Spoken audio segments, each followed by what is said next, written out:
Em meio ao cenário vibrante de Belo Horizonte, há um lugar que pulsa com vida, mas carrega desafios que muitos não veem. Um lugar de luta e esperança, a comunidade do Morro das Pedras. Aquela imagem, aquele cenário de terror, um dos líderes do tráfico da comunidade, dono de uma longa ficha criminal. E o Morro das Pedras.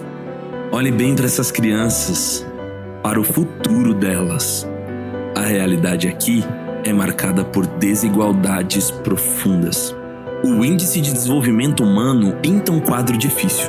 Enquanto o IDH de Minas Gerais é de 0,774 e o do Brasil é de 0,760, em certas áreas do Morro das Pedras esse índice chega a ser significativamente mais baixo. Isso se traduz em menos acesso à educação, à saúde e a oportunidades básicas. E a dor se aprofunda. Você sabia que mais de 100 mil crianças em Minas Gerais são neurodivergentes? A maioria delas em comunidades como esta. Não tem acesso ao diagnóstico e ao apoio necessário para prosperar. Elas têm talentos únicos, mentes brilhantes que, sem o suporte adequado, podem ficar à margem da sociedade. Essa é a dor. O que a nossa fé nos chama a fazer diante disso? Nós, como igreja, não podemos ficar de braços cruzados. A nossa fé nos move a ser a boa nova em ação. É por isso que unimos forças com o Instituto Prosperar e criamos o Instituto Pedro Daniel. A nossa resposta não é a de lamentar, mas a de agir. A nossa solução é estar presente, oferecer cuidado e construir um futuro de dignidade. Acreditamos que, com amor e recursos, podemos transformar essa realidade, um sorriso de cada vez. Mas essa jornada não pode ser percorrida sozinhos. Para continuar essa missão, precisamos de você. Precisamos de recursos para levar diagnóstico, terapia e apoio pedagógico a cada uma dessas crianças. Precisamos de você para ser a diferença. Para ser o amor de Cristo que se materializa em ação. Sua doação é mais do que um valor. É uma semente de esperança plantada no coração de uma criança. É a chance de um futuro mais junto. Junte-se a nós. Você, as Boas Novas e o Instituto Prosperar podemos juntos mudar essa realidade.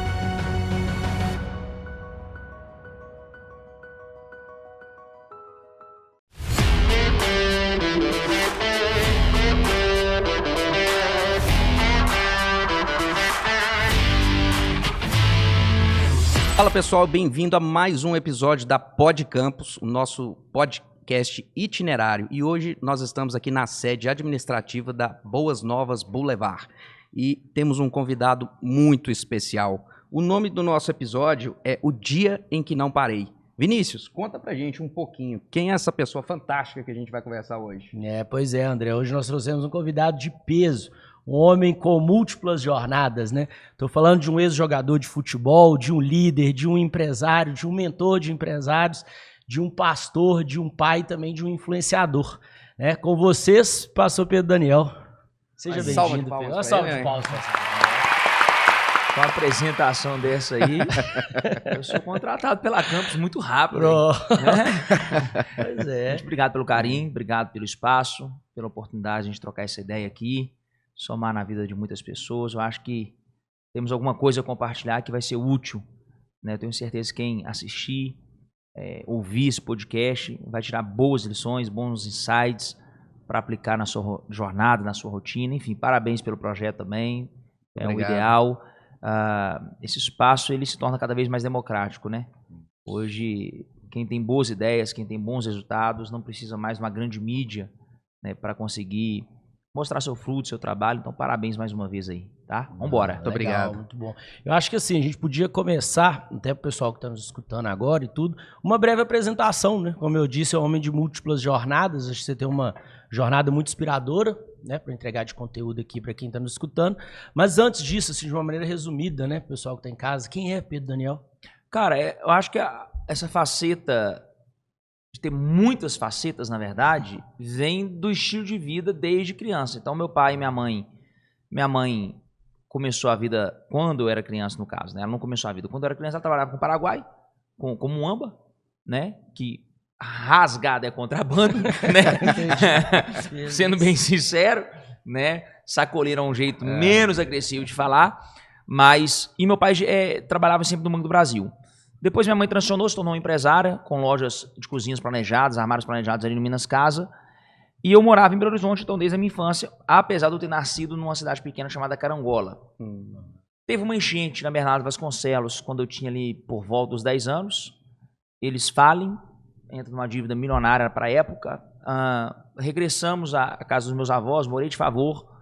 E ali foi... desde então, muito desafiador para a nossa família, principalmente para nós, né? Eu e minha irmã, que é mais nova, e meu irmão, que é mais velho.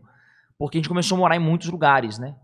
Então, a gente morou um tempo em Carangola, aí eu estudei lá, depois eu fui para Manhuaçu, uma cidade que para minha vida foi caótica. Ali eu conheci a droga, conheci o álcool, conheci a loucura, né? Mas em Manhuaçu eu decido também, falei, cara, isso aqui não dá para mim não. Eu preciso ir embora, eu preciso voltar para BH. E pelo talento do futebol, por ter uma condição de tentar, né? Eu voltei a BH e eu consegui até galgar alguns bons lugares e voltei sozinho. Deixei minha família lá em Manhuaçu e volto para BH com 14 para 15 anos e fico no mundo do futebol até os 21. E nesse meio termo, tinha alguns momentos da minha vida que eu usava muita droga, quando não estava bem, quando eu estava sem clube, quando eu estava de férias. Só que a droga, ela, no início é prazer, é hobby, é lazer. Para quem... como eu, é impulsivo, é hiperfoco, gosta muito das coisas, eu gostei muito. Então, acabei que me afundei, fui para o fundo do poço, tive um pequeno envolvimento com algumas coisas do crime, 2 passagens na polícia. Então, isso tudo foi me formando. Então, eu vim de uma família também, por um outro lado, muito, muito culta. Minha mãe e meu pai são pessoas de opinião forte, pessoas politicamente bem instruídas, né? Religiosamente, a minha mãe era bem instruída, meu pai não era tão religioso, hoje ele é até muito mais do que a minha mãe, vou dizer assim. Enfim, então essa bagunça, essa jornada agitada na minha infância e na minha adolescência, entre escola particular e escola pública, entre um mundo de classe média alta e o mundo do futebol, que a gente sabe que a maioria das pessoas são pessoas simples, né, pessoas humildes, morando em alojamentos, às vezes dividindo um quarto com 20, com 15. Eu acho que isso tudo formou muitas facetas em mim. Acho que resumidamente é isso. E aí com 18 para 19 anos, eu precisava muito da religião, precisava muito de me reconstruir, eu estava destruído, eu estava acabado, sem perspectiva, estava naquela fase entre a cruz e a espada. Eu sabia que eu não ia ter muita vida longa no futebol, mas um histórico de briga, de confusão, de droga, de álcool. Não tinha estudo, parei de estudar na 7ª série do ensino fundamental. Então ali para mim, cara, eu precisava de um apoio, eu precisava de um lugar para eu recomeçar. Eu tive que recomeçar muito cedo, né? Às vezes a pessoa quebra aos 40, às vezes o cara enfrenta a maior crise da vida dele aos 35, aos 30. Eu enfrentei uma crise muito profunda aos 18, muito novo. E eu já tinha uma consciência de vida, que a vida ia me exigir muito preparo, muita entrega, muito cedo. E eu sabia que eu estava totalmente despreparado para a vida. Então, acho que esse momento para mim foi determinante. E você fala que saiu do interior e vem para uma cidade grande, né, como BH. Eu também saio do interior. Eu acho que é muito, né, é muito diferente para a gente, né? Assim, é muito desafiador. Você chega com várias oportunidades, coisas boas, coisas ruins. E você falando dessa passagem sua que você teve, né, por essa passagem, né, um pouco pregressa, podemos dizer assim. Mas qual foi o start seu? Assim, você falou, cara, eu preciso mudar agora. Eu preciso dar um jeito na minha vida. Você falou, eu preciso da religião. O que aconteceu? Aconteceu alguma coisa? Cara, ou aconteceu. Eu tava jogando num time aqui de BH chamado Cavaleiro Negro, até do falecido Jardel, goleiro da América. E eu conheci dois, 3 jogadores que moravam em Vitória. Eu percebi que esses caras tinham alguma ligação com o tráfico. Parece que os empresários deles ali, era traficante. Eles não dão obra, a gente ficou amigo, foi curtindo uma outra ali, tá, um pagode, um samba, um baile funk. Fui passar um tempo em Vitória para fazer alguns jogos festivos, né? O chefe lá ia me dar um trocado, me pagar um bicho para mim. Acabou que eu fiquei 2 meses enfurnado na favela, usando droga manhã, tarde e noite. E ali, cara, eu vi coisas que eu falo, cara, eu vi muito perto a morte, eu vi de muito perto o que é a criminalidade pesada. E eu falei, cara, ou eu paro agora, ou eu tomo uma decisão agora, ou o que me espera nos próximos capítulos é uma tragédia, né? Eu posso falar que essa foi a decisão mais difícil que você já tomou? Foi mais difícil. E talvez a que mais gerou resultado, mudança na sua vida? Foi a mais difícil, primeiro, porque para sair de um vício, de uma cultura, né? Eu não tinha outro mundo, eu não conhecia outro mundo. Eu só conhecia a realidade da bagunça. E aí que entra até a minha pergunta, porque assim, você vivia uma realidade e, querendo ou não, o meio influencia nas pessoas. Total, né? Total. Como é que muda de meio, assim? Por isso eu tô até pegando isso para entender um pouco da jornada mesmo, né? Vini, eu falo que o princípio da mudança é o querer. A força de vontade de ser alguém foi maior do que a força do vício. Então, eu hoje pastoreando, cuidando de muita gente, eu vejo que a maioria das pessoas que se entregam para uma depressão, se entregam para um vício, para algum problema assim, que a gente sabe que só vai denegrir a própria pessoa, a maioria delas não tem perspectiva de futuro. Elas não têm muita ambição, elas não têm muito sonho. E eu sempre fui muito sonhador, apesar de estar na baixa naquele momento, os sonhos permaneciam ali, as vontades, os desejos, o sentimento de que eu só tenho uma vida e que eu preciso fazer algo para viver. Então, acho que a força de vontade, Napoleão Hill vai dizer que aonde há vontade sempre haverá um caminho, né? Então, eu acredito que foi a decisão mais difícil, porque eu tive que literalmente enterrar um homem, enterrar uma parte da minha história, só que todo dia ela fica querendo te puxar, né? Toda semana ela ficava ali, não, irmão, você não é isso não, cara. Não adianta, você nasceu para ser isso aqui, ó. Os traumas, né? Os rótulos, os sofismas que a nossa mente vai criando, né? Mas a persistência, cara, a persistência. E eu me lembro, Vini, só para responder e a gente entender bem profundo isso aqui, e quando eu comecei a caminhar na religião, eu ouvi uma voz, cara. Eu passava sempre numa rua onde eu sempre usava muita droga com os meninos, que era uma esquina lá no bairro Gutierrez aqui em Belo Horizonte, né? Eu acho que o Gutierrez tem o bairro que tem mais maconheiro por metro quadrado de Belo Horizonte. Você é do Gutierrez, se você é do Gutierrez, e não adianta ficar ofendido nem com raiva de mim, entendeu? Literalmente é isso. Prada, aquela região ali, é cabulosa, vamos dizer assim. E aí, cara, o ponto de ônibus tinha que passar nessa rua. E aí um dia eu ouvi uma voz: desvie dessa rota, não passa mais nessa rua para ir para a igreja. Para ir para a igreja eu tinha que passar no lugar que eu usava droga. Toda tarde eu ficava ali fumando um. Resumo da ópera: eu comecei a desviar 2, 3 quarteirões para pegar o ônibus e não encontrar com os caras. E um dia, eu lendo um versículo, eu entendi o que Deus pediu para mim. No Salmo capítulo de número 1 vai dizer que a gente não deve se assentar na roda dos escarnecedores, não se deter no caminho dos pecadores. Ou seja, o ambiente influencia. Ou ele potencializa, maximiza, ou ele te diminui. Eu creio muito em ambiência, né? Então, o ambiente da religião super saudável, pelo menos o ambiente que eu ia, não estou dizendo que toda igreja é saudável, mas o meu pastor, ele era reitor de universidade, era um cara muito bem posicionado na sociedade, político, de família política, que estudou em Jerusalém. Então, eu nunca tinha escutado, eu tive um mentor do mais alto nível de graça. Resumidamente, é isso. Eu não sabia o que era sentar para ouvir um mentor. E eu comecei a fazer isso 3 vezes por semana. Então, teve uma revolução mental, cara. Teve uma metanoia. Literalmente foi isso. E o que eu fazia, Vini? Para eu não ficar pensando demais na droga, no álcool, na festa, no sexo, eu ia para a igreja todo dia. Então, sabe aquela história? Pô, o cara ficou fanático. Às vezes não é porque ele tá fanático, ele precisa muito. Para ele ficar na rua um perigo. Para ele ficar uma fuga, né? Uma fuga do medo, né? Um tempo exposto ali, o tempo ocioso para mim era horrível. Sim. E qual foi seu insight para buscar a igreja evangélica, né? Você teve alguém que te levou para a igreja de uma forma específica ou você mesmo que teve essa... São várias influências. Primeiro que toda a minha família é evangélica. Eu nunca tive nenhuma das partes, nem paterna, nem materna, nem católico, nem espírita, nem de qualquer outra religião. Tanto a minha parte materna quanto a minha parte paterna sempre evangélica, apesar dos meus próprios pais não serem praticantes assíduos. Meu pai e minha mãe eram mais good vibes, eram mais de boa, nunca foram religiosos, até hoje não são religiosos, têm a mente bem aberta, mas os princípios na nossa casa eram cristãos. E o ambiente do futebol tem célula, né? Dentro das concentrações, dos alojamentos, dos jogos, tem muita célula. E eu já estava ali, eu falava, cara, vou lá ouvir a palavra, vou lá pedir a Deus para fazer um gol, vou lá pedir a Deus para fechar um contrato. Mas ali a palavra vai entrando, não tem jeito, você vai ouvindo bons conselhos, né? Então eu acredito que essas duas coisas, e o terceiro fator era aqueles programas desses pastores que sempre estavam na televisão. Então eu chegava às vezes de madrugada muito louco, e aí eu ficava naquela agonia trocando canal, e a única coisa que me acalmava era ouvir uma oração, era um pastor que estava ali pregando alguma coisa, né? E eu sempre dormia ouvindo essas pregações, ouvindo um louvor, para ver se eu dava uma desligada daquela loucura, daquela paranoia.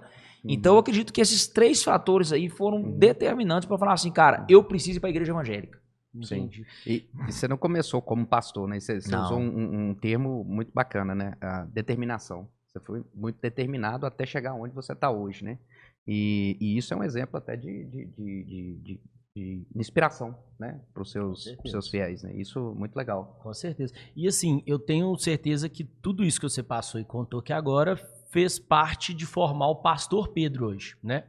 Só que, além de pastor, a gente falou que mais cedo de várias outras funções que você tem, né? Várias outras atuações, acho melhor falar assim. E aí, agora eu me interessa um pouco essa parte de empresário do Pedro, assim, empresário e mentor de empresários, né? Porque toda essa jornada sua, claro que pode ter ajudado também no Pedro empresário e no Pedro mentor de empresários, mas ajudou mais no Pedro pastor, né? Sim. Então acho que isso tudo levou para você, você já passou por aquilo, cara. E aí eu queria entender esse passado do Pedro para chegar no presente Pedro, empresário e mentor de empresários, entende? Bom, Vini, quando eu comecei a pastorear, eu tive um conselho de um pastor da América Latina, foi o maior pastor do Paraguai, chamado Emílio Abreu. Uma conversa rápida com ele, aquelas perguntas bem específicas, bem certeiras, e a resposta também, assim, cirúrgica. Eu contei para ele a minha jornada, na época eu estava começando a igreja, com muitas dificuldades. E ele falou assim, eu vou te dar 3 conselhos, 3 pilares que você vai montar a sua igreja, você vai desenvolver a sua igreja. Primeiro, o Kids. A igreja do futuro, ela investe no Kids. Hoje, o pai e a mãe não escolhem a igreja para eles escolhem a igreja para os filhos. Então, invista em Kids. Segundo, as células, que são grupos pequenos, né? E terceiro, o que me chamou a atenção, ele falou assim, olha, os pastores não se especializam em administração. Eles são péssimos gestores, porque eles focam muito no espiritual, na oração, na leitura bíblica, que é o primordial, que é o principal. Sim. Mas existe em Romanos capítulo 12 um dom chamado dom de presidir. A igreja não sabe que presidir, que liderar é um dom. Tem gente que nem sabe que isso é dom. E sim, o dom também se desenvolve. Não necessariamente você só recebe ele de Deus, mas você também pode aperfeiçoar o dom. Por exemplo, o Neymar tem dom para jogar futebol. Só que se ele ficar na gandaia, na cachaça e na loucura, o dom vai ser ofuscado pelo despreparo. Isso. Mas se ele estiver ali treinando bonitinho, cuidando, alimentando bem, dormindo, descansando, o dom dele vai ser potencializado. Então, eu acredito muito, primeiro, em dom. Existe um termo para pessoas que têm multifunções, eu esqueci agora, poli alguma coisa. Esses dias me classificaram como isso. Um amigo falou, eu nunca nem tinha parado para pensar. Eu acreditava isso a ser hiperativo. Uhum. O hiperativo, ele faz muitas coisas ao mesmo tempo, né? Mas veja bem, a igreja começou a crescer muito. E quando a igreja começou a crescer muito, e a minha igreja tinha um cunho, por algum motivo, eu não lembro qual motivo, veio muita gente empreendedora. Na época a Rinodê estava explodida no Brasil, fazendo aqueles grandes eventos, e veio uma galera da Rinodê e começaram a me levar para aquelas reuniões. E aí eu comecei a ler Pai Rico, Pai Pobre, Segredamente Milionária, li todos os livros de Napoleão Hill, Daniel Goleman. Enfim, eu mergulhei nesse mundo muito por influência das próprias ovelhas. E pelo conselho do Emílio Abreu de focar na administração da igreja. Então eu comecei no YouTube a ouvir Thiago Nigro, Natália Arcuri, comecei a ouvir Tio Uli, uma galera que eu tinha acesso, né? Depois aí a gente começa a amadurecer e ouvir umas outras pessoas. Enfim, Flávio Augusto também surgiu. Então eu comecei a ler muito material sobre liderança. E, Vini, pensa comigo, tem um lado religioso, mas tem um CNPJ. Com certeza. Sim. Então aqui na igreja nós dividimos. Existe uma equipe que só cuida do CNPJ. E existe uma equipe que ela só cuida do espiritual e elas não se misturam. Por quê? Porque são funções totalmente distintas. Então eu entendi que a igreja hoje, ela precisa de uma estrutura, precisa de um aluguel, precisa de um plano de expansão, ela precisa de aplicação financeira, de um fluxo de caixa, de capital. Eu comecei a ver que a demanda, cara, era empresarial. E isso é ser respeitoso com os seus fiéis. Exatamente, porque eu quero valorizar todo o recurso que entra, eu quero potencializar todo o recurso que entra. Pelo bem dos fiéis, pelo bem da instituição, pela expansão da instituição. Né? Então, eu acredito muito que, vamos pensar num pastor, cara, na empresa você paga alguém. A motivação do cara é quanto mais ele produzir, mais ele ganha. Principalmente se for comissão, se for royalties, se for partnership, distribuição de lucro. Enfim. A igreja você tem que trabalhar como voluntária. Por aí você já começa. Segundo, a maioria dos seus funcionários é alguém voluntário que se destacou. Às vezes ele nem era a melhor pessoa, às vezes ele nem formou na área, mas porque ele está ali todo dia se dedicando, você acaba puxando ele para dentro da operação. Então, o que eu fui descobrindo, cara? Literalmente eu fui aprendendo no caminho. Só que as coisas foram crescendo. Então, hoje a gente tem uma consultoria financeira, a gente tem um time financeiro, a gente tem time de mídia. Por quê? Eu preciso de 3, 4 fotógrafos, eu preciso, sei lá, quantos filmmakers, eu preciso de editor, eu preciso de copywriter, eu preciso... Cara, você foi criando-se uma estrutura de empresa, né? Então, a igreja é uma empresa? Não.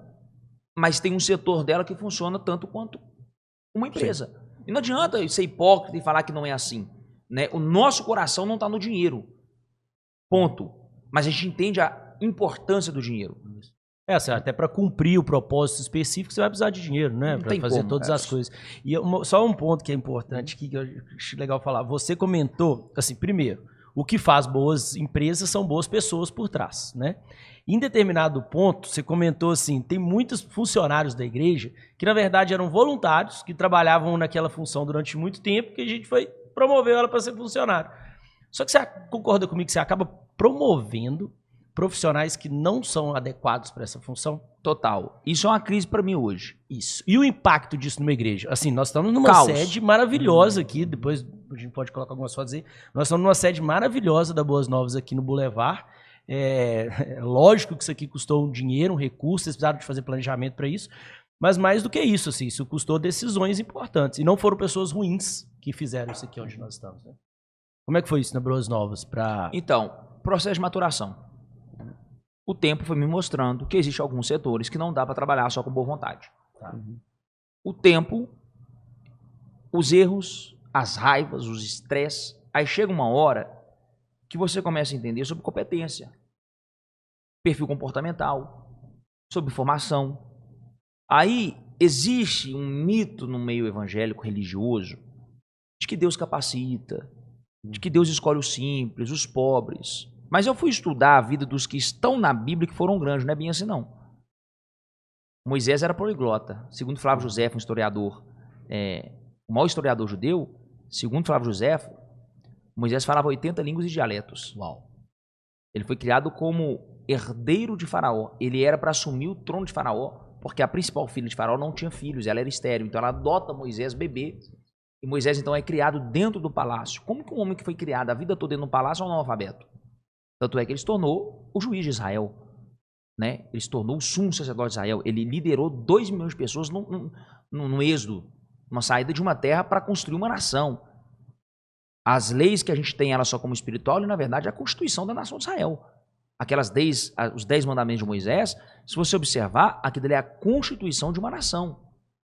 Só que a diferença é que ela foi inspirada por Deus.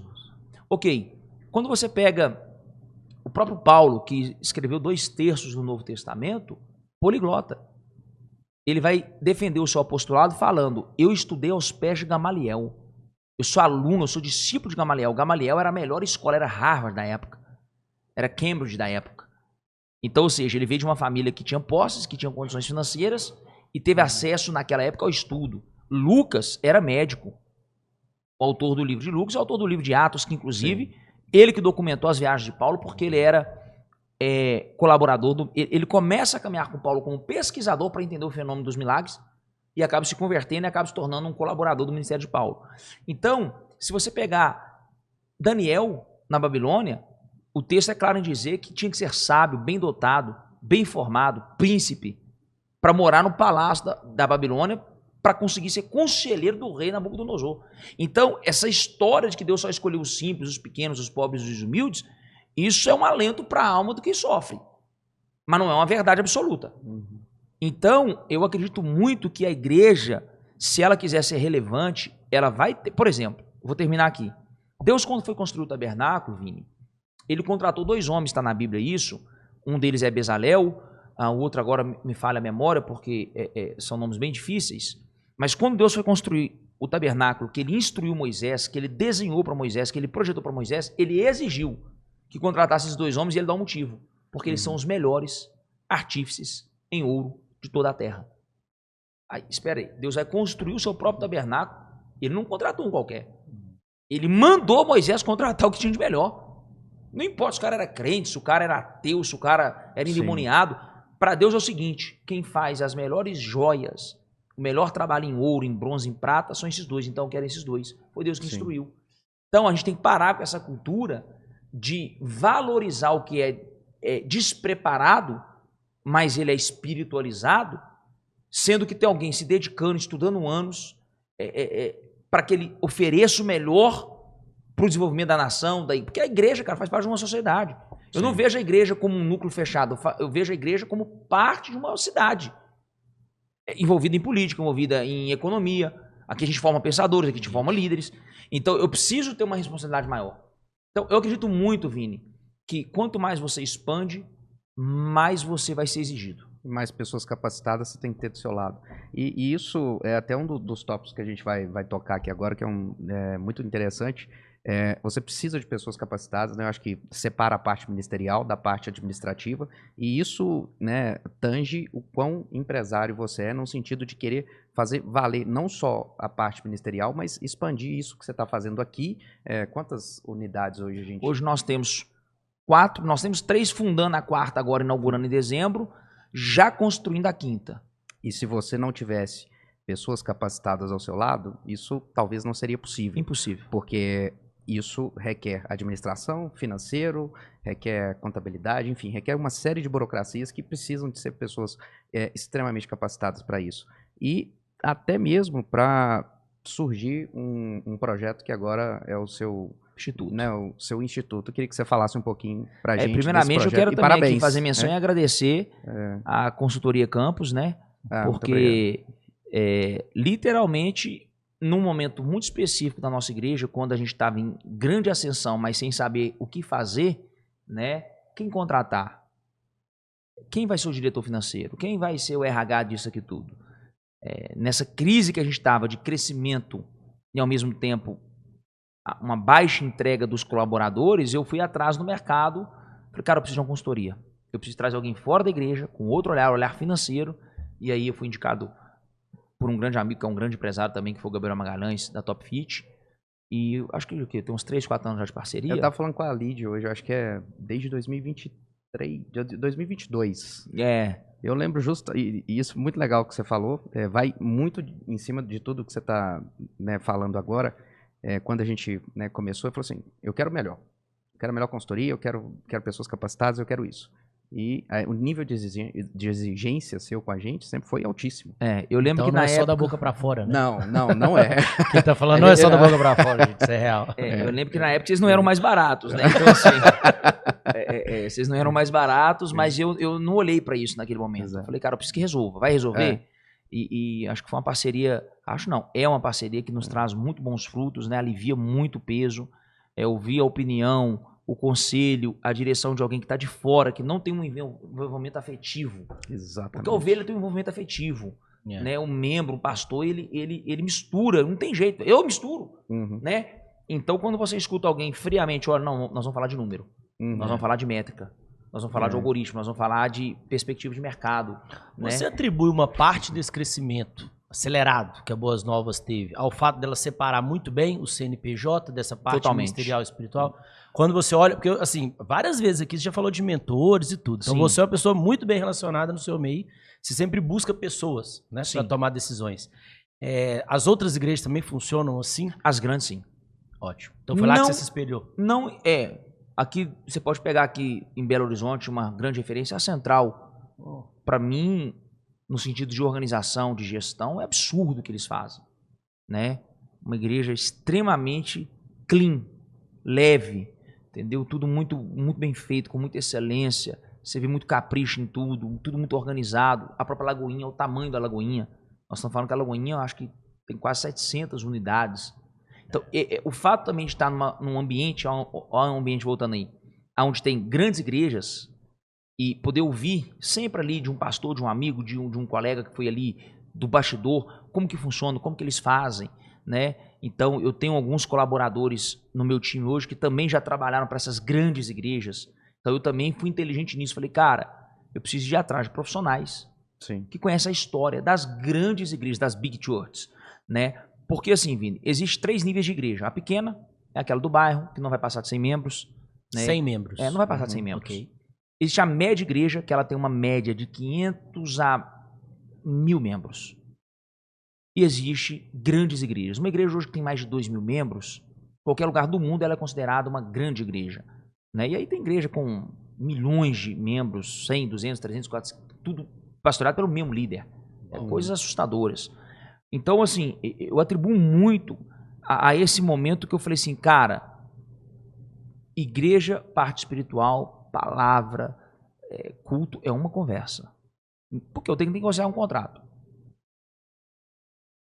Eu tenho que negociar a rescisão de um contrato. A contratação de um colaborador. Eu tenho que negociar milhões com fornecedores. Um som é muito caro, um telão é muito caro. Por exemplo, hoje o nosso sonho, nosso telão foi importado. Tudo foi negociações com pessoas que mexem com o comércio exterior. Então, por exemplo, hoje eu negocio coisas com os americanos, o cara fica me mandando áudio em inglês, cara. Eu fico desorientado. Você imagina? Então, assim... Ou seja, além de pastor, é empresário. Então, assim, tem que ser. Aí dentro do ramo igreja, religioso, isso aqui é importante falar, porque às vezes a gente é rotulado assim, pô, esses caras só pensam em dinheiro. Esses caras tá ficando tudo milionário, tá ficando tudo... Primeiro, gente, pastor rico milionário é 0,5%. Assim como qualquer outra área. Como qualquer Jogador outra de área. Futebol, cantor. É raro, raro, raro. A maioria tá no campo, tá na batalha, tá na paixão, tá na sola do sapato, tá na guerra. O pastor abre a igreja, ele que fecha a igreja, ele que limpa a igreja, ele que arruma os bancos. E eu fui esse pastor. Eu tive esse momento. Né? Eu fiquei 6 a 7 anos pastoreando uma igreja sem estrutura nenhuma. Na raça, eu e minha esposa. Então eu conheço bem a realidade de quem tá com uma igrejinha lá no bairro, porque eu fui pastor de uma igrejinha de bairro. Né? Eu acho que Deus me permitiu passar por todo esse processo, até para ajudar a galera que está começando agora. Eu me perco também no que eu tô falando, gente. Falta o TDAH. Tá? Não tem problema. Eu tava falando da importância de ter separado o CNPJ espiritual para o crescimento da Boas Novas. Então, assim, o que eu entendo com tudo isso? Daí surgiu, eu comecei a entender que existe música, que é um business. Sim. Ok? Tem contrato, tem royalties, tem arrecadação, tem show, enfim, tem dinheiro. Eu entendi que existia viagens turísticas religiosas, é um outro business. Existe editora que publica bíblias e livros, é um outro business. Resumindo, existe uma demanda. Existe um público que tem uma demanda. Hoje existe roupas, existe um style, existe hoje uma moda. Por exemplo, a Fear of God, que é conhecida como Essentials, que é uma marca estouradíssima, o cara é praticamente pastor. Fear of God é temor a Deus.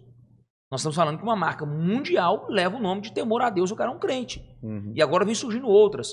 Então, assim, o que eu comecei a entender? Falei, cara, quantos milhões, para não falar bilhões de cristãos tem no mundo? Primeiro fator. Esse povo tem uma demanda. E existem muitas demandas, como uma grande equipe de transmissão, uma grande equipe de música, de louvor, de produção visual, artística. Hoje tem cinema. Hoje tem grandes big churches aí da América que investem em cinema, em documentários, em aplicativo. Por exemplo, aquela Bíblia YouVersion, que é a Bíblia que tem a maior quantidade de aplicativo baixado, ela bateu 1 bilhão de usuários, ou pelo menos de gente que baixou, foi uma igreja que desenvolveu. Entende? E essa igreja não cobrou nada, literalmente, eles não cobram nada, não tem R$1 envolvido ali. Talvez também por isso esse sucesso estrondoso que Deus botou a mão. Então, André, o que as pessoas precisam entender é que a igreja vai muito além de dízimo e oferta. Sim. As big churches hoje, elas vivem 30% do seu faturamento ou da sua arrecadação com coisas que não tem nada a ver com dízimo e oferta. Com subprodutos ali que alimentam que a pessoa iria consumir. Verdade de qualquer ela jeito. Ia comprar roupa, ela ia ver livro, um show, ela ia comprar um livro. Um cinema, uma apresentação, um show, entende? Uma viagem. Uma viagem. Hoje tem cruzeiro, tem pastores aí renomados que fazem cruzeiro. Eu, por exemplo, levo grupos a Israel, vou levar agora a Turquia e a Grécia. Então isso movimenta Muita grana. Uhum. E os pastores que sabem trabalhar, não é porque ele é pastor e prega o evangelho que ele é burro.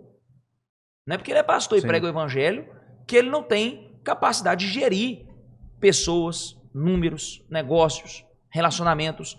Então, eu acho até assim, uma falta de educação, uma insensibilidade, mas é muito da cultura do brasileiro, porque não é todo país que é assim, não. Você virar para um cara que trabalhou muito, que estudou muito, que se dedicou muito, que faz um bem para a sociedade, que ajuda milhões de pessoas, que emprega milhões de pessoas, você virar e rotar, você é ladrão. Uhum. Isso é um pouco de inveja, um pouco É. de brasileiridade, e muita coisa em cima disso, né? Até de apontar o dedo. Mas eu não sei se só com pastores, tá? Acho que qualquer pessoa bem-sucedida tá suscetível É a a alguém cultura apontar colonial, o né? dedo, de falar, tipo A cultura assim, colonial. se ele tá lá, é porque ele roubou. É porque ele roubou. Ou explorou alguém. Ou explorou alguém. Só pra gente voltar pro assunto porque eu tô curioso do Instituto. Mas aonde você quer chegar com a Boas Novas? Cara, E- uma pergunta pesada, né? Cara, eu quero deixar uma contribuição para a humanidade, só isso. Quando eu vejo que o Brasil não tem um prêmio Nobel da Paz, um prêmio Nobel. Em Minas Gerais a gente tem um inventor do avião, Santos Dumont. A gente tem um Pelé em Minas Gerais. A gente tem Carlos Drummond de Andrade em Minas Gerais. É um desejo de ajudar. Uhum. Ah, é dinheiro? Cara, eu poderia ganhar dinheiro em qualquer outra coisa. Porque eu tenho inteligência suficiente para ganhar dinheiro em qualquer outra coisa como eu ganho, né? Mas o fato, André, de ter nascido e visto de perto a dor, o sofrimento, por ter convivido dentro de comunidade, por ter convivido com homens e pessoas, famílias muito simples no futebol.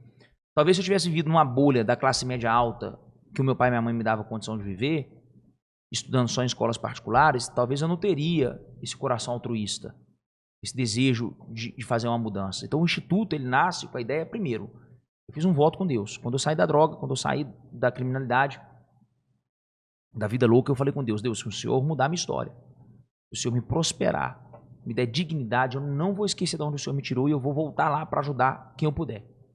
Isso foi uma oração que eu fiz por muito tempo, sabe, André? E passou alguns anos, eu me vi num cenário que eu sonhei. Falei, cara, eu me tornei tudo que eu sonhei, eu tenho tudo que eu sonhei e Deus fez a parte dele. E parece que aquela vozinha começou assim, cara, Chegou a sua vez. e agora? O que você vai fazer com a sua influência, com o seu network, com seus recursos?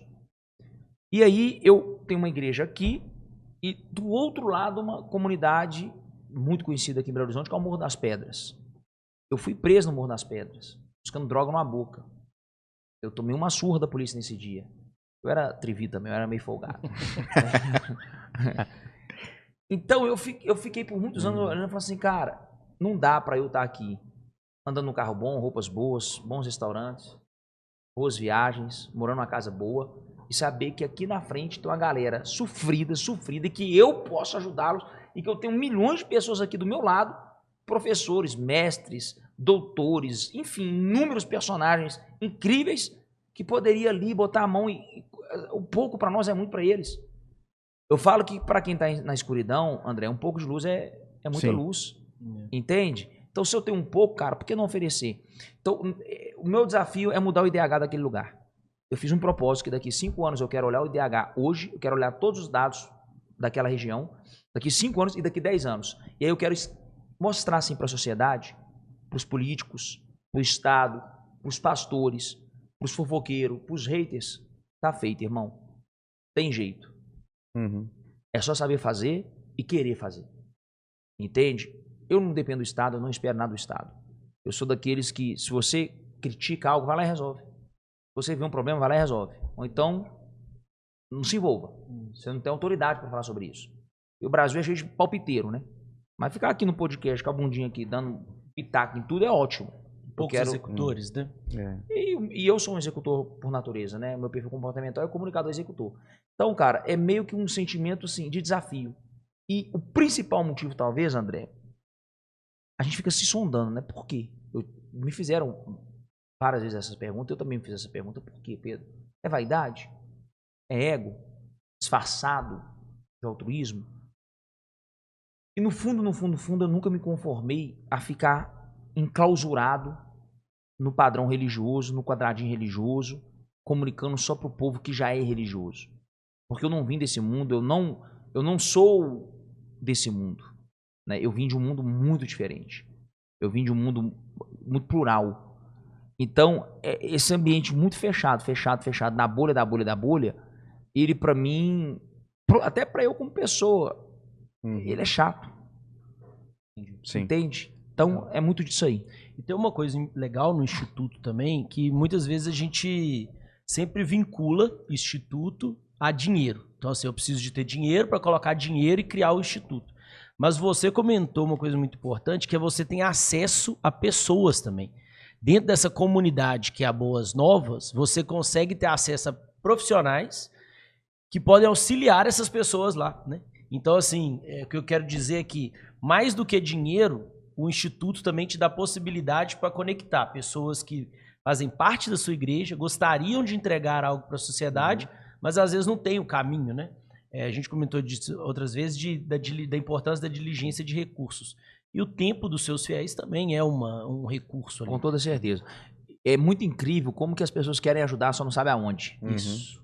Elas não confiam nas instituições, não têm clareza nas instituições, ou então só não sabe. Cara, eu tô com dinheiro para doar, queria doar. Aonde eu dou? Aí não sabe. Aí ela mesmo sai fazendo, então compra tanto cesta básica, ou então faz uma ação sem pé sem cabeça que vai resultar num efeito diário ou no máximo uma semana e depois acabou. Então eu não acredito, cara, nesse assistencialismo barato. Não estou dizendo que dar uma cesta básica, um cobertor, socorrer alguém numa necessidade, eu não faça. Mas eu acredito que a coisa que eu mais ouvia é: você me ajuda, pastor, você me ajuda. Cara, eu falei assim, cara, eu quero ajudar de verdade. Ficar enxugando gelo, não. Ficar peneirando fumaça, como diz o outro, não vai resolver nada. Vamos fazer um negócio de verdade? Porque aí eu não preciso ficar sendo acusado e ouvindo acusações tão baixas de que a igreja não faz nada pelo pobre, pelo simples, pelo humilde. Pera, então vamos fazer bem feito. E eu fico surpreso, Vini, como que a galera deseja, anseia, botar a mão mesmo, contribuir. Existem muitas pessoas de bem. Existem muitas pessoas bem intencionadas, generosas, entende? Só que elas precisam de um líder, de uma referência, de uma instituição como tem a Cruz Vermelha. Só que a Cruz Vermelha é distante para nós, ela está lá na Suíça, entende? Como tem tantas outras, a Igreja Católica faz muito bem esses trabalhos mais sociais, né? Só que para nós evangélicos, é assim, doa para a igreja. E a igreja faz isso do que ela quiser. Pronto. Agora, até o fato da gente colocar Instituto Pedro Daniel foi uma discussão de diretoria para desvincular o cunho religioso, porque às vezes só põe Instituto Boas Novas como foi de início a ideia. Cara, quem não é da Boas Novas não ajuda. Quem não é evangélico não ajuda. Quem é católico não ajuda. Quem é espírito não ajuda. E, meu irmão, eu só quero ajuda, eu não quero saber se você... De onde veio o dinheiro? Dinheiro não tem preconceito de dinheiro, tá, gente? Aquelas crianças lá não querem saber. A família que está sofrendo não quer saber das nossas guerras ideológicas. Eles nem sabem o que é isso. Você entende? Isso é coisa entre nós.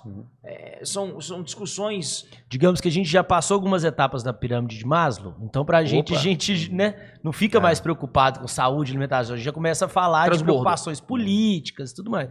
Mas uma pessoa que não resolveu nem ainda a parte de saneamento básico, que é a base educação, a base da pirâmide de Maslow ali, ela não tem capacidade de discutir esse tipo de coisa. Ela só quer matar a fome. Exato. Ô Pedro, acho que para quem tá vendo, né, assistindo o podcast, para mim, pelo menos, eu queria que você falasse um pouquinho mais do cunho, né? O Instituto vai ser o quê? Vai ser uma creche? Vai ser... Eu queria que deixasse um pouco mais claro para as pessoas, até para fins de ajudar. Inicialmente, esse primeiro braço do Instituto vai ser uma creche de 0 a 4 anos. Essa primeira arrancada, essa primeira etapa, essa primeira rodada de investimento vai ser para a gente adotar 100 crianças 10 horas por dia. Então a mãe vai deixar ela lá 8 horas da manhã e vai buscar ela, sabe-se lá que horas. Né? Para quê? Porque qual que é o problema? Se a gente não adotar essas crianças lá em período integral, a mãe e o pai não podem trabalhar. Ou vão trabalhar, mas vão deixar as crianças com quem?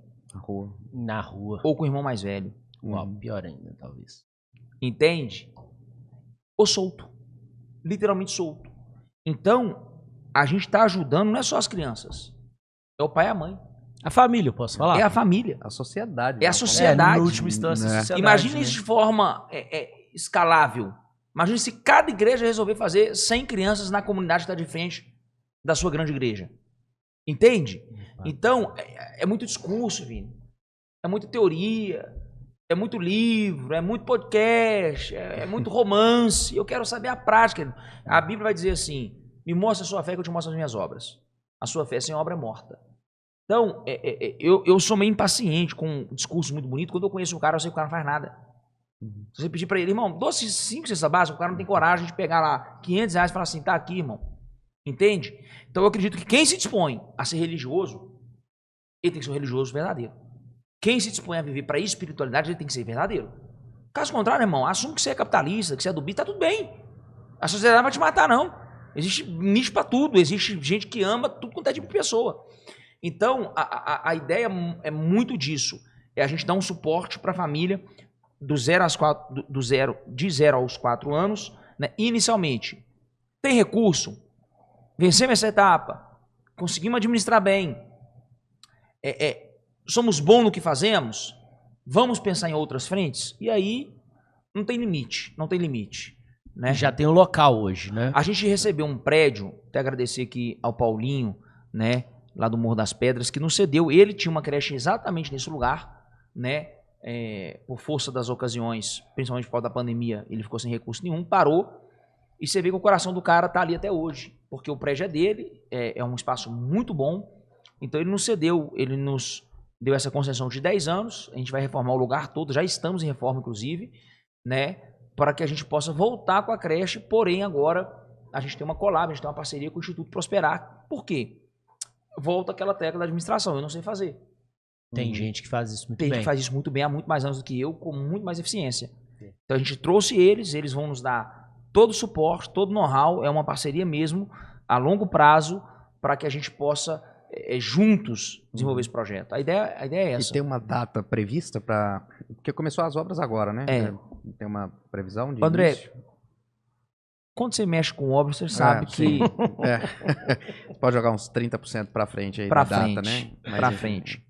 Eu acredito que pelo tocar da carruagem, abril ou maio a gente pode estar começando a inaugurar. Até porque a obra não é uma obra complexa, né? Enfim, eu acredito muito que meados de 2026, eu quero o mais rápido possível, eu tô ansioso. Eu quero ver que as crianças lá, eu quero ir lá e ver que a criançada brincando, divertindo, aprendendo, estudando, eu quero ver a evolução. Se tem uma coisa que um pastor que ama pessoas de verdade tem prazer, é quando você fala assim, olha como é que eu peguei essa pessoa. Sim. Olha como é que ela tá.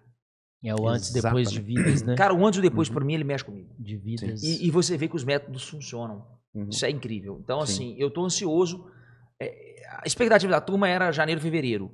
Mas sem o dinheiro não tem jeito, não vai. Exato. E assim, você colocou um ponto que, assim, quero pegar o IDH hoje, daqui a 5, daqui a 10 anos, né? Então você já vai mostrar, né? Isso é meta, né, cara? Isso é meta. Isso é administração. Então, para tudo precisa-se disso. E você falou que começou a primeira rodada de investimento, né? Abertura de investimento. E como que faz, né? Se algum empresário que estiver vendo esse podcast, né?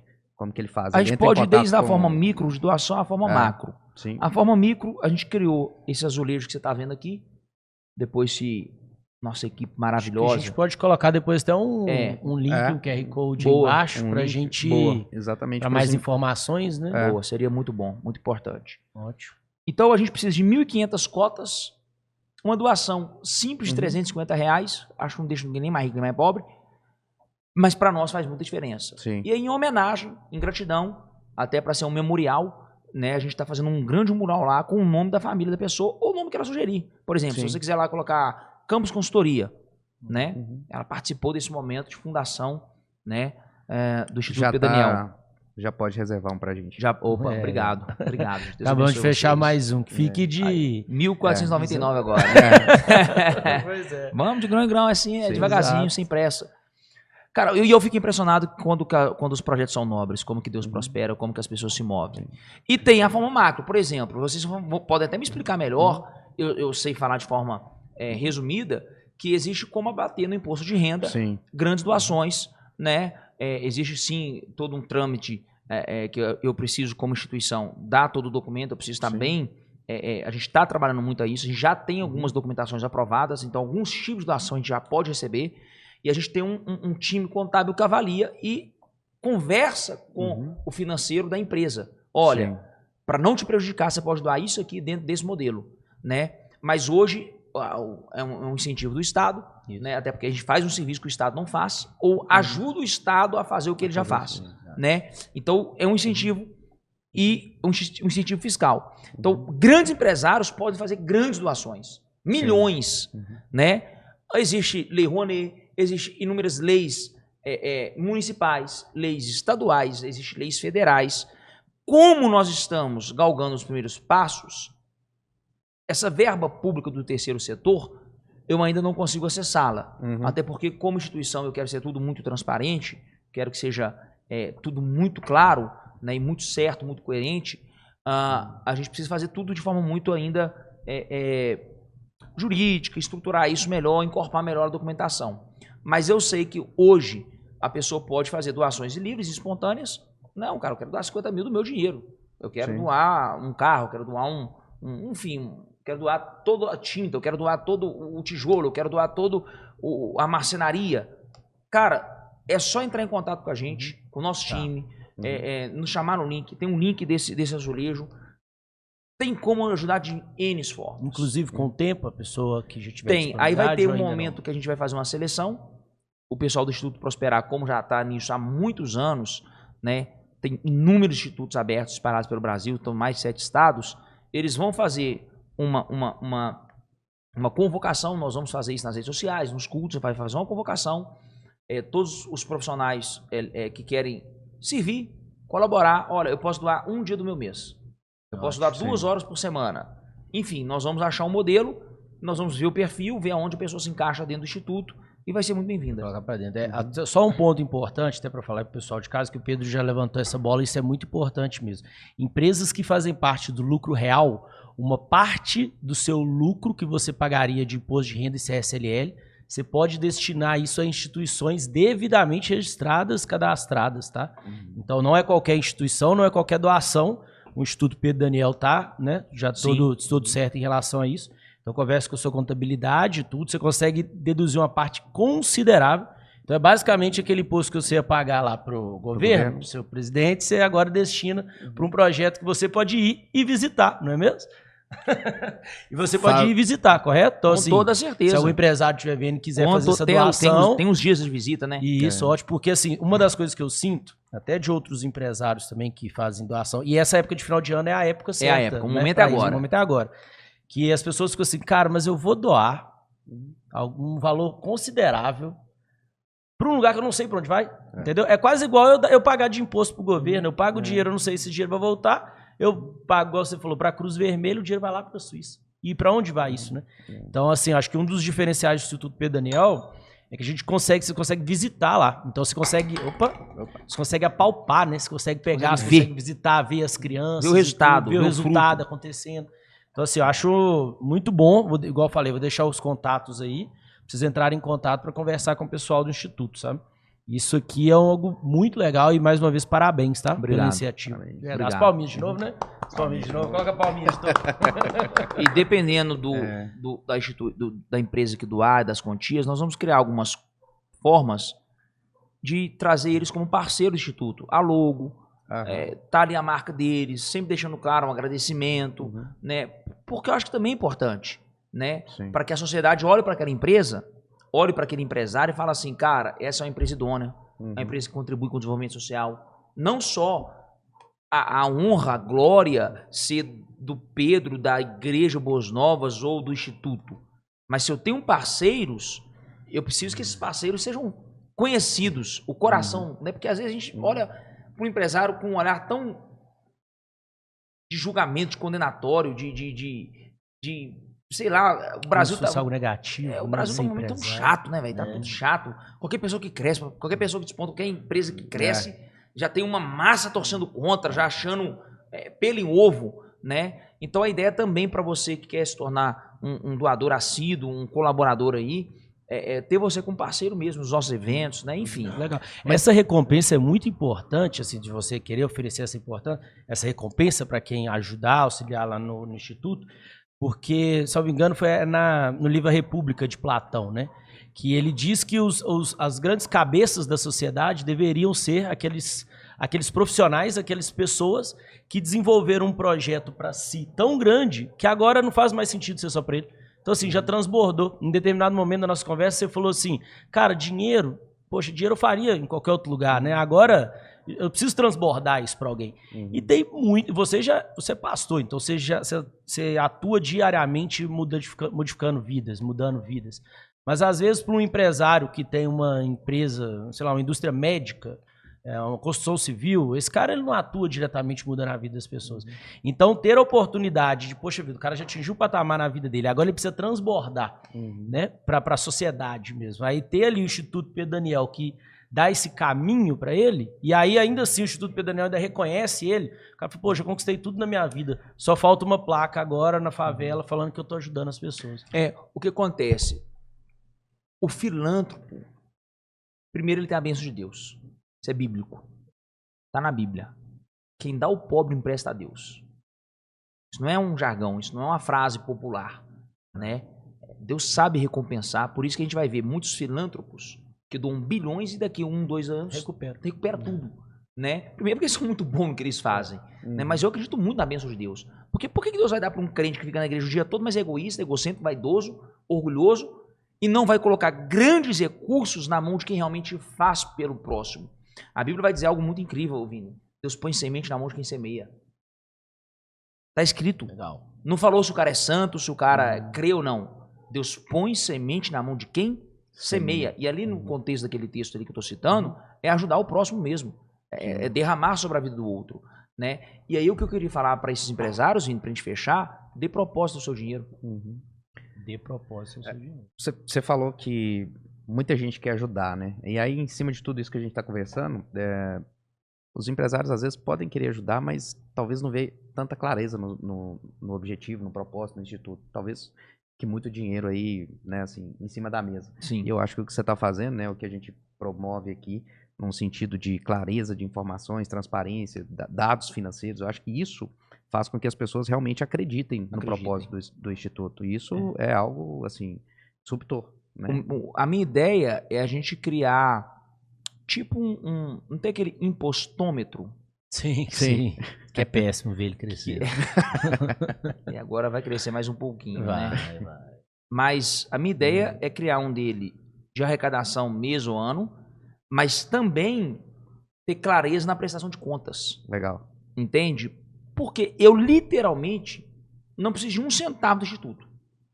Eu estou fazendo o instituto, literalmente, é minha doação. Eu já dou muito, mas eu quero que ele seja o meu legado.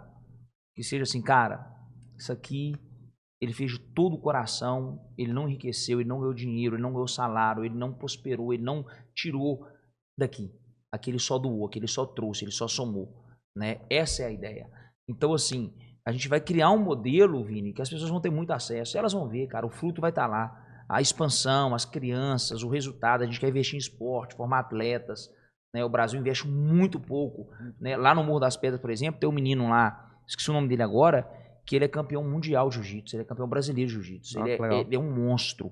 E às vezes ele não consegue ir para algumas competições que era importante ele estar por causa de recurso. Patrocínio. O menino foi me ver, me conhecer, cara, ele já estava com mais de 100 medalhas. Eu falei, eu nunca vi isso na minha vida. Ele é um fenômeno, assim, absurdo.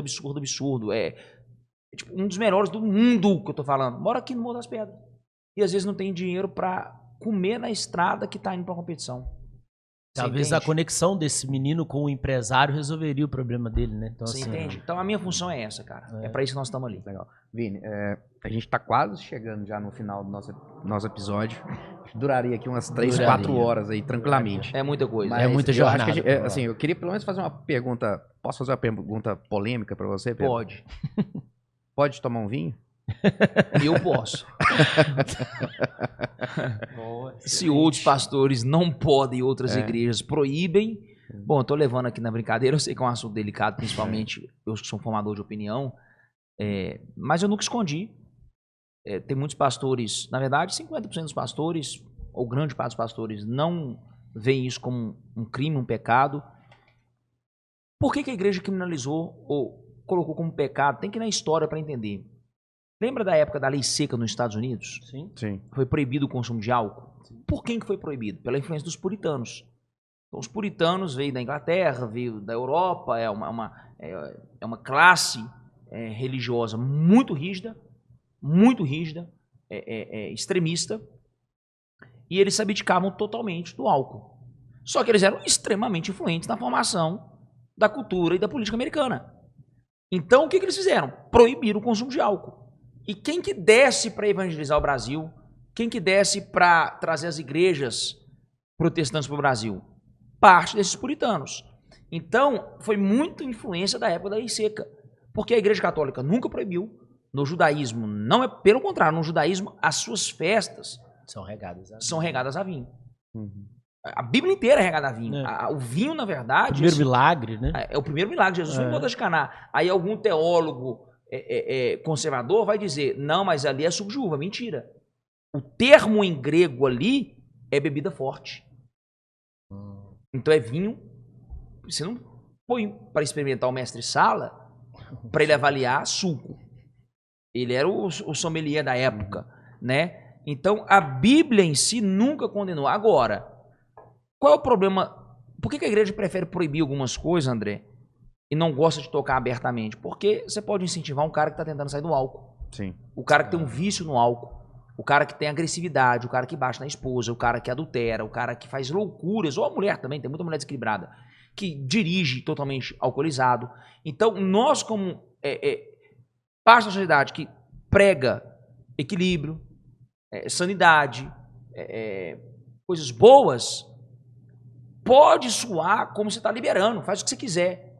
Mas eu acredito, André, que no ambiente certo, com as pessoas certas, com a motivação certa, e se isso não é um problema de vício para você, se você não tem uma inclinação a ser um viciado em álcool, por exemplo, eu tenho muitos pastores que são contra. Quando você vai ouvir, não, porque meu pai era alcoólatra. Pronto. Tem uma justificativa por trás. Aí você vê que tem um trauma, Sim. mas não é teológico. Então, teologicamente, isso aí, na verdade, hoje, já amadurecemos bem, tá? Se você for numa igreja europeia brasileira, você vai terminar o culto, você vai jantar, o pastor toma um vinho assim na sua frente, a gente pergunta se pode ou não. Porque é normal. Se você está em Israel, a mesma coisa, né? Então, assim, agora, eu respeito muito quem pensa diferente, quem é contra, quem tem opinião. Eu sou um cara muito respeitador das opiniões. O que eu fico triste é que as pessoas não respeitam a outra opinião, né? Então, inclusive, se vocês quiserem me convidar para tomar um bom vinho, eu tô disponível. Eu queria continuar ainda nesse ponto de influência, porque assim, no começo eu te apresentei como uma pessoa, um influenciador de rede social. Agora, mais cedo, a gente estava falando das influências que você exerce, que inclusive promoveu o Instituto. Ok. Cara, e provavelmente tem pessoas escutando a gente agora que querem ser influenciadores também. Só que ser influenciador é um peso gigantesco. Não bastava ser influenciador, você ainda carrega o fato de ser um pastor. Então, o peso ainda é maior. Queria que você compartilhasse um pouco esses momentos onde ser influenciador foi algo muito pesado, muito difícil, né? Até para entender ali, o pessoal de casa entender assim, poxa vida, o fato de você ser o rosto, ser influenciador, possibilita hoje você tangibilizar uma coisa gigante igual o Instituto Pedro Daniel. Mas, cara, e quando é pro outro lado, sabe? E os problemas que você já passou para chegar até aqui. Você entende meu ponto? Sim. O que você pode dar de dica, assim, pessoal? Uma pergunta muito boa, porque a galera só quer ser influência. Isso, como se fosse fácil, sim. A galera quer botar a cara. Eu te falo primeiro, se você não sabe lidar com crítica e entra em crise, não vem pro jogo. Ok. Não entra no circo. Não entra na arena, eles vão te matar. E mata mesmo. Você surta. Cara, é pesado. O hater, o crítico, por exemplo, essa opinião que eu acabei de dar de vinho, se fizer um corte, meu irmão, vai chover de gente me condenando.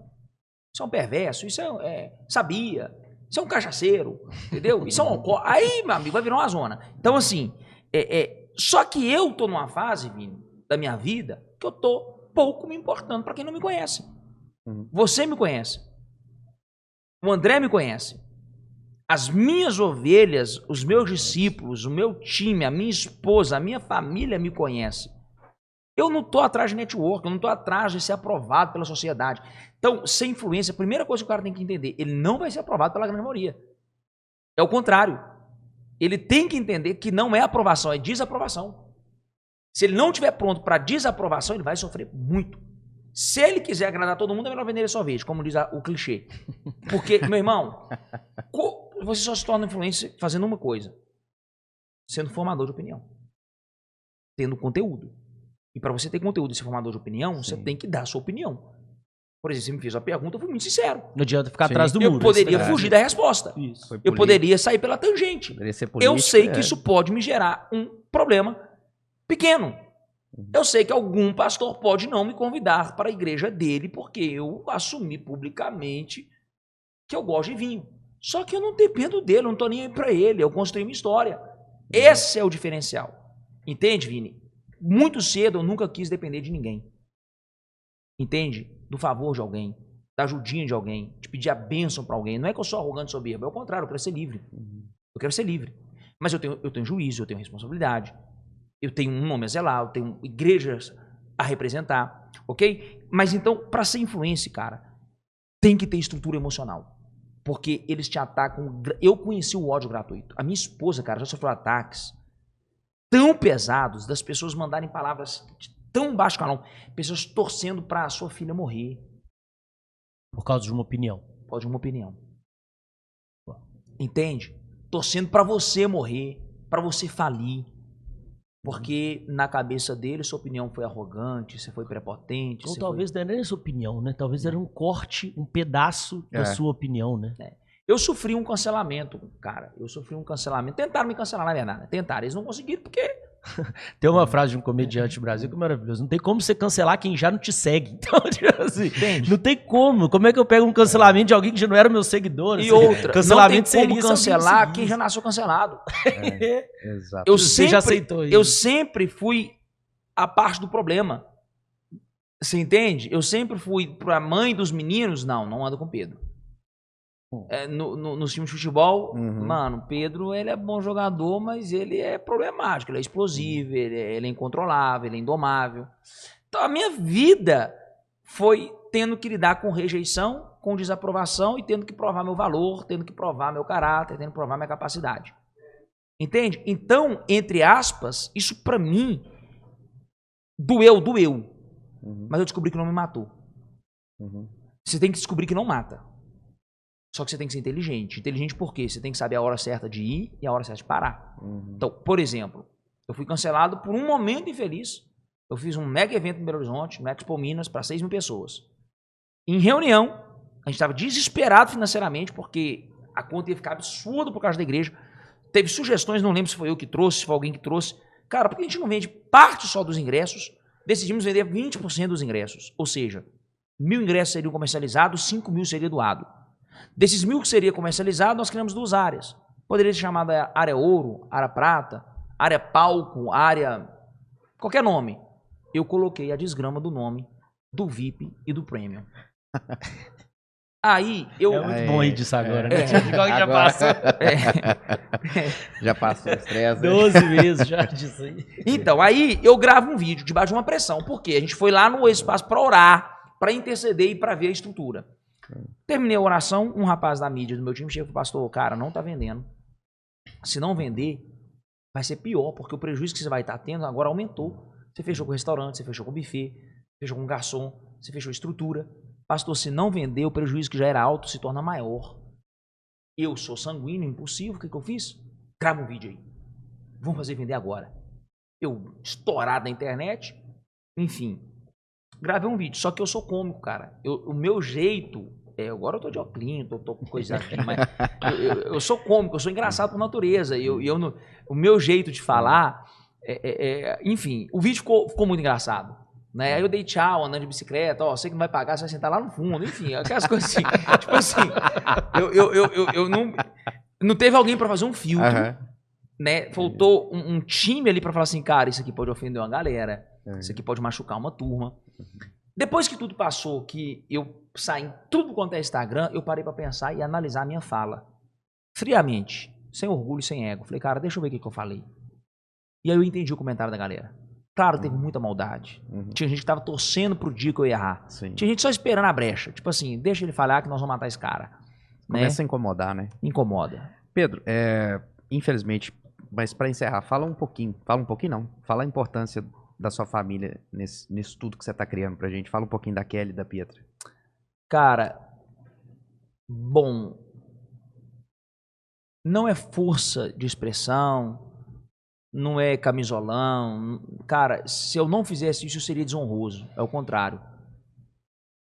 Quase tudo que eu sou, que eu tenho, que eu produzo hoje, eu devo à minha esposa.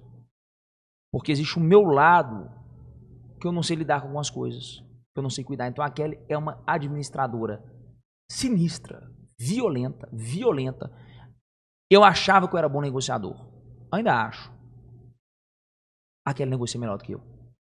Porque o homem, chega uma hora que ele não quer ofender o outro homem. O homem chega uma hora que ele respeita o outro homem. Ela é uma mulher muito bonita e vai sorrindo. Tem coragem de pedir coisa que eu não tenho. Tem coragem de matar preço que eu não tenho. De fazer contraproposta que eu não tenho. E a Kelly, ela é muito mais detalhista. Ela é muito mais perfeccionista. Ela é muito mais estrategista. Eu sou extremamente executor. Tá bom, faz! Então, eu literalmente, eu tenho uma sócia, eu tenho uma parceira, eu tenho uma colaboradora. Inclusive, esse ano que ela ficou fora da operação por causa da Pietra, a gente chega no final do ano sabendo que a gente sentiu muito. Hoje, agora, nesse momento, depois de um ano de ver ela afastada, eu sinto um peso e vejo algumas falhas que, para mim, é nítido que se ela estivesse, não teria acontecido. Então, e a Pietra, cara, para mim é minha filha, que eu esperei 10 anos, né? Que ela não podia engravidar, ela tinha endometriose profunda, as trompas obstruídas, fiz FIV, gastei dinheiro. Resumo, um milagre. Cara, todos os dias que eu olho pra Pietra, meu sentimento é... Deus é muito bom, cara. Deus é perfeito. E ela tá começando a reagir muito aos estímulos. Ela tá começando a entender as coisas. Então ela me vê rir muito. Quando ela me vê, ela encurva todinha, que ela sabe que eu gosto de beijar ela. Então quando ela me vê, ela já vai encurvando e rindo, cara. Então carregar a Pietra no colo, André, é uma sensação assim... Pode estar o mundo desabando. Aquela ocitocina que libera ali, aquele hormônio do amor que eu troco quando eu abraço ela, quando eu tô quietinho com ela, cara. Pra mim é literalmente o relógio para. É uma hora que o meu cérebro ele sai assim da órbita dos problemas e ele vai pro mundo lúdico, entende? Então, pra mim, eu tô vivendo como família o meu melhor momento disparado. Um momento financeiramente, pra mim, o maior desafio. O maior desafio da minha vida financeiramente é hoje. Porque a gente aumentou muito as proporções de tudo, né? A gente conversa de cifras altíssimas, né? Mas quando eu chego na minha casa, cara, hoje a minha casa é um castelo, é uma fortaleza. Ir pra casa hoje pra mim é falar assim, tudo faz sentido, vale a pena. E me trouxe uma motivação absurda, velho. Me trouxe uma motivação absurda de fazer mais, de fazer bem feito, de não errar, de ser ainda mais sério, mais responsável, de deixar uma história escrita. A gente se torna um herói, né? Sim. Enfim, eu tô... Não, mas acho que ser pai é muito disso também, de transbordar, né? Assim, eu tinha só um último ponto aqui, que é o seguinte, assim, a gente... acaba que todo podcast a gente conversa muito sobre dinheiro, sobre valores e tudo mais. Aqui a gente foi deixando isso não em segundo plano, né? Sempre esteve presente na conversa, mas não como agente principal. E assim, acho que a gente está tendo a oportunidade de conversar sobre dinheiro com uma pessoa, com um pastor, né? Com todo o vínculo espiritual possível. Cara, até que ponto essas duas coisas andam juntas ou não, entende? Até que ponto prosperar, ganhar dinheiro, falar de dinheiro tem a ver com falar de mundo espiritual, tem a ver de falar com Deus, tem a ver de falar de dom, e até que ponto não. Essas coisas são inimigas entre si. Você entende a minha pergunta? É uma pergunta tão quanto filosófica quanto teológica. O mito do social coletivo é de que o dinheiro é maligno. Todo rico, ele é maldoso, ele é perverso, ele é ganancioso. A Bíblia tem um versículo que vai dizer assim: o amor ao dinheiro é a raiz de todos os males. Os caras pegaram isso como uma verdade e nem entenderam o versículo. O amor ao dinheiro, não é o dinheiro. Não. Então, a ambição, acho que ela é santa. A ganância é o pecado. Então, ter uma ambição de bons projetos, de bons ideais, de dar uma boa estrutura para a educação da minha filha, de dar conforto para minha esposa, de dar seguro. Por exemplo, eu hoje ajudo a pagar, não, a gente não ajuda não, a gente paga o plano de saúde dos meus sogros, no caso, o pai e a mãe da Kelly. Os meus pais não precisam, porque meu pai aposentou pelo banco, tem lá o plano da Cassi. Mas de vez em quando eu já ajudei meu pai em alguma coisa ou outra, porque meu pai também não precisa. Graças a Deus ele tem uma condição ok. Então, você poder fazer pelos seus, primeiro, é muito, muito orgulhoso. Acho que é digno, né? Segundo, cara, a religião, ela espiritualizou algumas coisas e colocou coisas como abstratas. O que é espiritual? É uma pergunta? Estou te perguntando. O que é espiritual para mim é tudo aquilo que foge ao tato físico. O amor, então, é espiritual. O amor é espiritual. O meu sentimento agora é espiritual. Boas ideias é espiritual. Boas ideias é espiritual. Ajudar o próximo, seja dando um conselho, um abraço, uma direção, é espiritual. Sim. A gente colocou o espiritual como anjo ou demônio. Mas como que eu sei que é espiritual? Eu preciso tangibilizar isso. Caso contrário, fica um solto. Deus é espiritual, sim ou não? Uhum. Mas ele criou um mundo material. Átomos, elétrons, prótons. Isso aqui é matéria. Isso aqui é matéria. Foi Deus que criou. Divina. Certo? Existe todo um ecossistema, existe um universo que tudo funciona. Ele totalmente, esse universo inteiro, todo o cosmos, ele é matéria. Tem forças, tem energias, tem leis da natureza. Então, Vini, o dinheiro ele nunca foi o problema. Se você pegar quem problematizou o dinheiro foi a Igreja Católica, ok? De forma inteligente para que ficasse para ela, certo? Ela demonizou o dinheiro e ela santifica o seu dinheiro. O seu dinheiro no seu bolso é do demônio, mas no nosso bolso é santo. Entende? Então essa conversa comigo não cola, irmão. Eu estudei história, eu estudei teologia. Eu saí um pouquinho da bolha. E aí os protestantes reformadores também, para romper com os dogmas da Igreja Católica, porque a reforma foi um grito de revolta, né? Sim. Pelos abusos naquele momento da história. A reforma, né? Se não tivesse tanta abuso, nem reforma teria. Então, inclusive vai ter que ter a reforma da reforma, porque nós evangélicos também cometemos inúmeros abusos.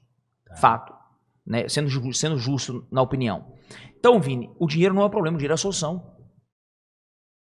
Bom, para ajudar as crianças a saírem da ignorância, da escassez, da pobreza, da miséria, da desnutrição, precisa de dinheiro. Então, o dinheiro não é o problema, é a motivação que você faz.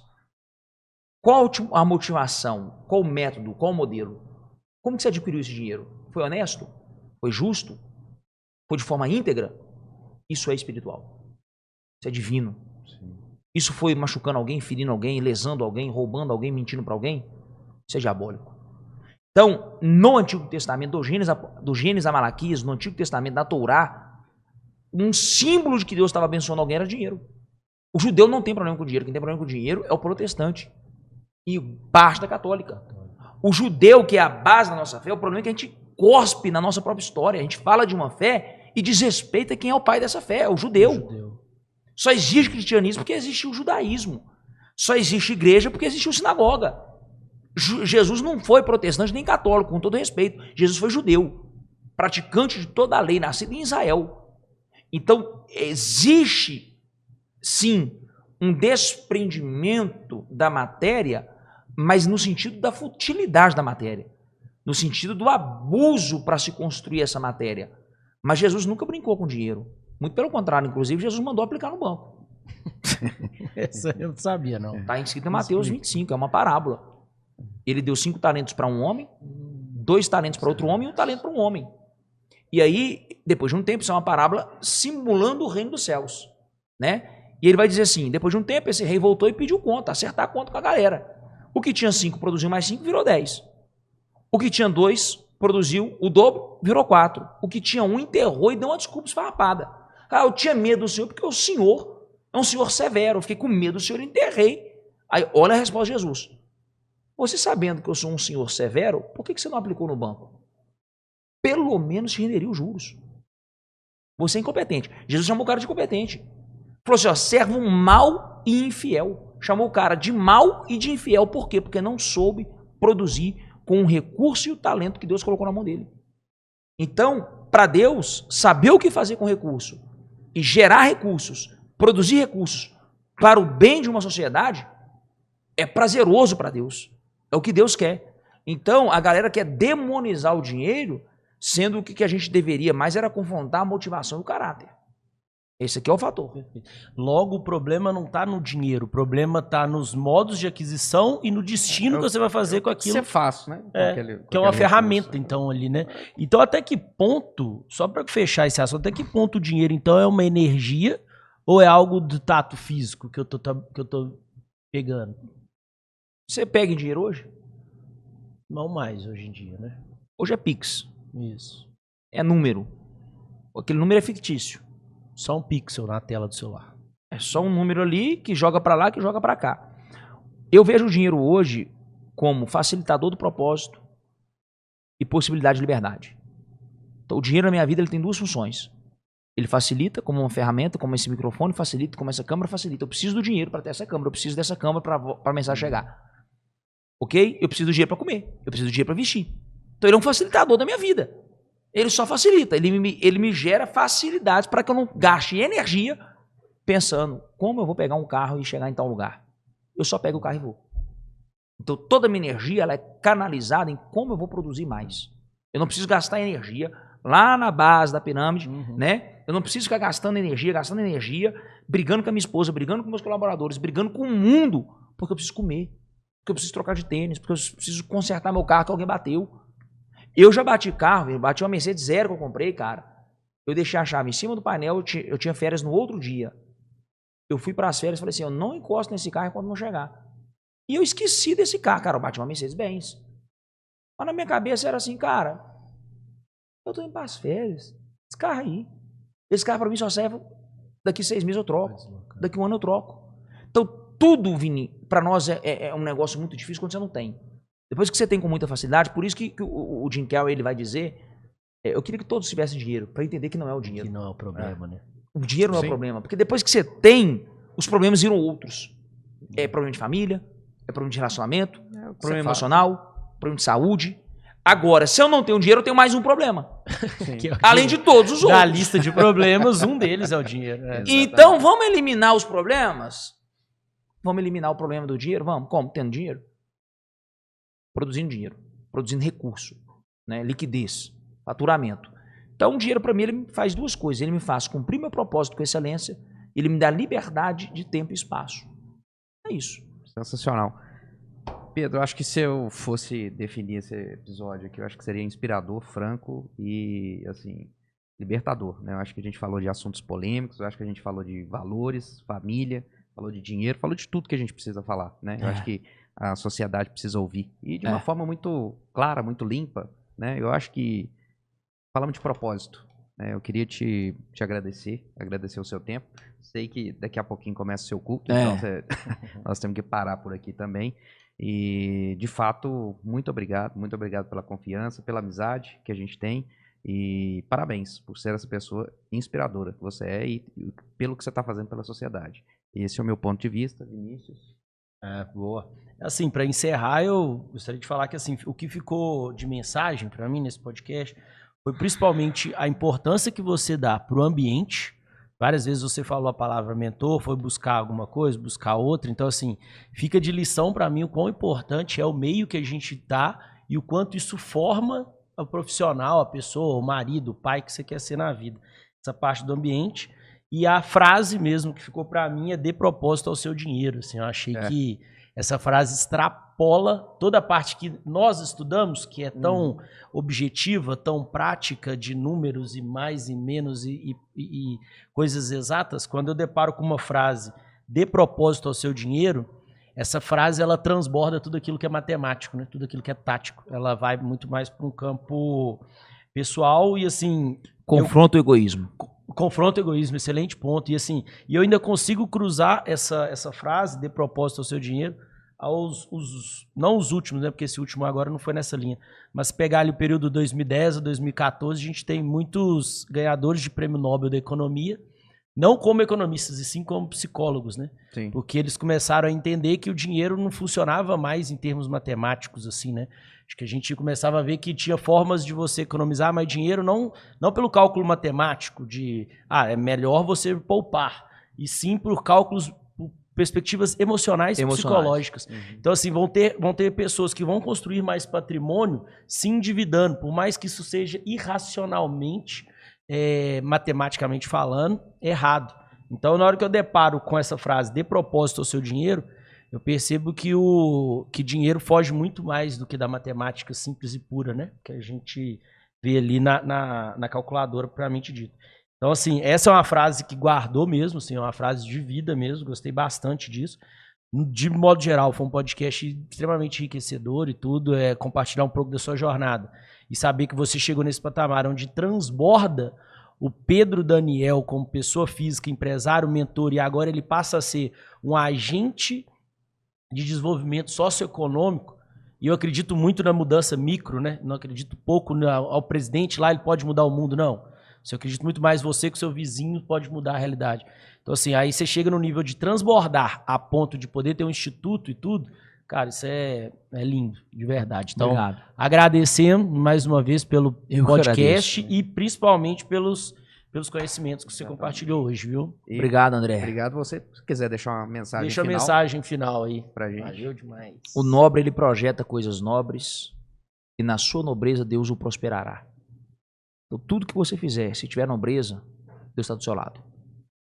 Se não tem nobreza, você vai ter a resistência de Deus. A Bíblia vai dizer que Deus dá graça ao humilde, mas ele resiste ao soberbo. Você imagina a maior força do mundo te resistindo, falando assim, você não vai passar daqui. Não dá certo. Se você chama ele de Deus, de Abraão, de Isaac, de Jacó, de Jesus, pensa a maior força do mundo te resistindo. Agora pensa a maior força do mundo te ajudando.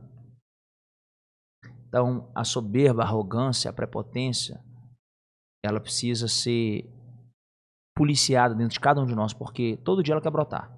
Cada feito nosso, cada conquista nossa nos deixa um pouco mais propício a ficar vaidosos. Mas se a gente entender, cara, que o outro precisa muito, eu posso ajudá-lo, o caminho é esse. Deus não vai ter problema em entregar grandes quantias, grandes responsabilidades. Eu te falo por mim. Eu vejo algumas cifras aí que nem nos meus melhores sonhos eu saberia lidar. Hoje, para mim, é nada mais do que natural. É como pegar essa garrafa e colocar nesse copo e beber.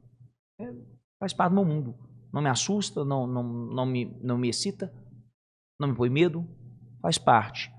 Quero parabenizá-los, tá? Um dos melhores podcasts que eu participei. Primeiro, porque tem podcast que o cara não deixa você falar. O podcast é mais para ele do que para o outro.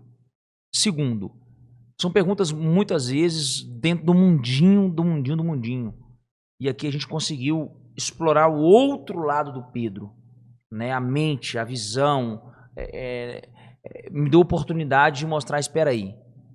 Tem alguém que pensa, tem alguém que estudou, tem alguém que tem uma visão ampla das coisas. Então, para mim, foi muito proveitoso e vai me gerar bons cortes. Que bom, que bom. Que bom. Acho que para encerrar também é importante falar do Instituto, né? Acho que acho que Pedro. Bom, gente, é isso. Isso é o meu mais novo projeto. Isso é meu filho, está sendo gerado debaixo de muita oração. Estou usando todo o meu network, toda a minha energia para que a gente, aqui no Morro das Pedras, em Belo Horizonte, a gente dê para o Brasil uma esperança, a gente mostre para as pessoas uma esperança, para os grandes empresários, para os influencers digitais, para os grandes líderes, né, que tem jeito, que dá para a gente construir uma Suíça no Brasil. Né? Fazer o Brasil se tornar um país de primeiro mundo não vai ser discutindo, guerreando e tacando pedra um no outro, vai ser produzindo. Né? Então, eu estou deixando a minha contribuição, me ajude, porque a guerra é muito grande e eu literalmente, eu uso o meu know-how, mas o recurso está no bolso do outro. Tá bom, gente? Obrigado. Que Deus abençoe a todos. Muito obrigado, Pedro. Pessoal, assista que tem muito conteúdo interessante nesse podcast. Muito obrigado, pessoal. Valeu, pessoal. Obrigado. Muito bom.